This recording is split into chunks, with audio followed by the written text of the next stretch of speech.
স্কোয়াডে আছেন ৩ জন, সেখান থেকে একাদশে সুযোগ পেতে পারেন একজন। কে হবেন সেই লাকি ম্যান, সেটাই যেন এখন বড় প্রশ্ন ভক্তদের মনে। আয়ারল্যান্ডের বিপক্ষে প্রথম ম্যাচের একাদশে ফিনিশিং রুলে থাকতে পারে এমন চমক। শামীম পাটোয়ারিকে বাদ পড়ায় এখন ভিন্ন পরিকল্পনা করছে টিম ম্যানেজমেন্ট। ৩ জন থেকে তবে কে সুযোগ পেতে যাচ্ছে প্রথম টি-20 ম্যাচে, সেটাই জানবো রিপোর্টে।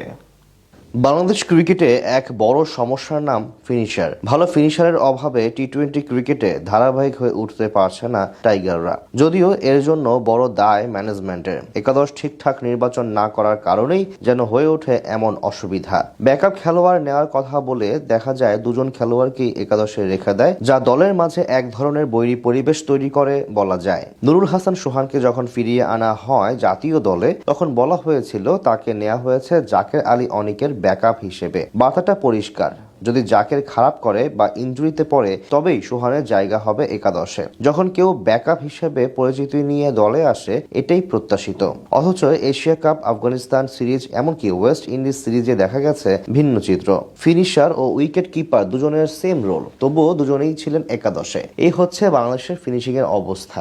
আয়ারল্যান্ড সিরিজেও দলে আছেন এই দুজন খেলোয়াড়। তাতে আবারও প্রশ্ন, তবে কিভাবে সাজানো হবে দল? প্রসঙ্গে যখন থাকার কথা ছিল তাদের, তখন আরো একজন খেলোয়াড় দলে নিয়েছে ম্যানেজমেন্ট। তিনি আর কেউ নন, এশিয়া কাপ রাইজিং স্টার্সে বাংলাদেশের হারের অন্যতম কারিগর মাহিদুল অঙ্কনকে রাখা হয়েছে স্কোয়াডে, যিনি এই দলের হয়ে পারফর্ম করতে পারেন না টি-20 ক্রিকেটে। অথচ সেই অঙ্কন কিনা এখন জাতীয় দলে চলেও এসেছেন। এখন যেন অবস্থা আরো বেগতিক দলের জন্য। খেলোয়াড় ৩ জন, অথচ সবার ভূমিকা একই। নুরুল হাসান সোহান যেমন দলের উইকেট কিপার, তেমনি তাকে রাখা হয়েছে ফিনিশার হিসেবে।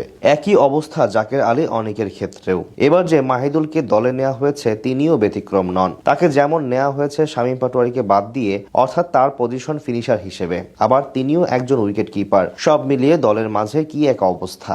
এই ৩ জনের মাঝে অন্তত একজন তো একাদশে থাকবেনই। সম্ভাবনা আছে দলে 2 জন থাকার। যেহেতু খেলা হবে চট্টগ্রামে, তাই সেখানে দলে থাকবেন 3 জন ফাস্ট বোলার। দলে 3 জন ফাস্ট বোলার হবেন মুস্তাফিজুর রহমান, তানজিম সাকিব ও শরীফুল ইসলাম। যদি তাই হয় তবে স্পিনার হিসেবে একাদশে রিশাদ তো থাকবেনই, তার সাথে থাকতে পারেন নাসুম অথবা শেখ মাহাদি। যদি নাসুমকে নেওয়া হয় তবে একজন ব্যাটার হবে কম। সেক্ষেত্রে একাদশে অন্তত 2 জন উইকেট কিপার রাখতেই হবে। অন্যদিকে যদি শেখ মাহাদির চান্স পান, তখন বাড়তি একজন ব্যাটার হিসেবে এই 3 জনের মাঝে 2 জন একাদশে থাকবেন কিনা সেটাই বড় বিষয়। শেষ সিরিজে ওয়েস্ট ইন্ডিজের সাথে যেভাবে চেষ্টা করা হয়েছিল জাকের আলীকে দলে রাখার, তাদের সম্ভাবনা বেশি তিনিই সুযোগ পাবেন একাদশে। তবে পারফরমেন্সের বিচারে হয়তো এগিয়ে থাকবেন সোহানি। এখন দেখার বিষয় শেষ পর্যন্ত কি করেন অধিনায়ক ও কোচ। আস্থা রাখেন কার উপর? বাংলাদেশ ক্রিকেটে এক বড় সমস্যার নাম ফিনিশার। ভালো ফিনিশারের অভাবে টি-20 ক্রিকেটে ধারাবাহিক হয়ে উঠতে পারছে না টাইগাররা।